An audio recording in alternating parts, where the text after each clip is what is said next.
भारतीय सभ्यता की इस धरती को ढेरों ढेरों नमन।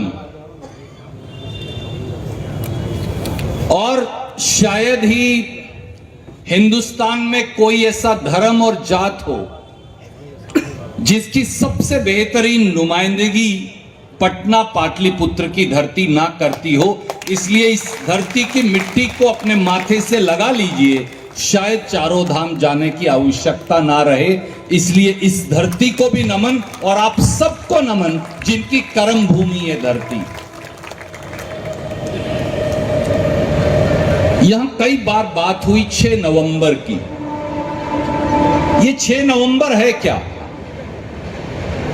ये 6 नवंबर केवल पटना साहब में नहीं, पूरे बिहार में बदलाव का एक प्रतिबिंब है, एक आईना है, एक शीशा।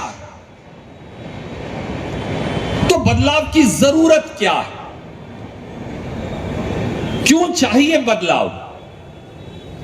ये कांग्रेस वाले, ये आरजेडी वाले, ये कॉमरेड, ये दूसरे हमारे साथी, ये मिलकर बार बार बिहार में बदलाव की बात क्यों कर रहे हैं?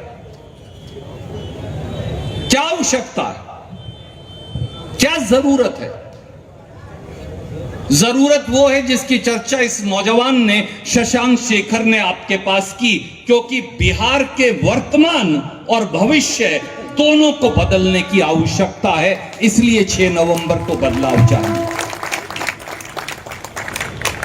क्या हम सब जो आज चल रहा है वो सहते रहेंगे? चारों तरफ फैले कूड़े करकट को सहते रहेंगे?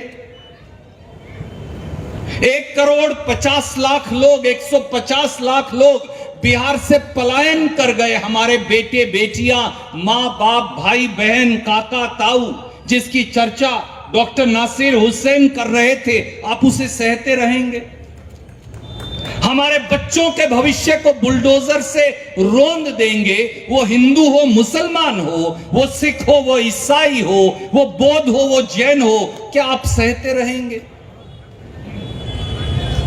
मेरा बच्चा 10वीं पास है, 12वीं है, बीए है, आईआईटी है, आईआईएम है, एमबीए है, पर उसके लिए पटना पाटलिपुत्र में रोजगार नहीं, बिहार की इस पवित्र पावन धरती पर रोजगार नहीं। क्या हम इस बेरोजगारी को सहते रहेंगे? एक से एक काबिल नौजवान बिहार में है, गुण है, शिक्षा है, हुनर है, काबिलियत है, जज्बा है, आगे बढ़ने की इच्छा है, पर रोटी नहीं है, मौका नहीं है। क्या हम इस बगैर मौका देने वाली सरकार को सहते रहेंगे? सवाल इतना ही है साथियों, सवाल इतना ही है मेरे बुजुर्गों, सवाल इतना ही है मेरे भाई बहनों। इसलिए 6 तारीख को बदलाव की जरूरत है, क्योंकि एक नया भविष्य और एक नया वर्तमान दोनों कांग्रेस, आरजेडी और शशांक शेखर जैसे नौजवान लिखना चाहते हैं।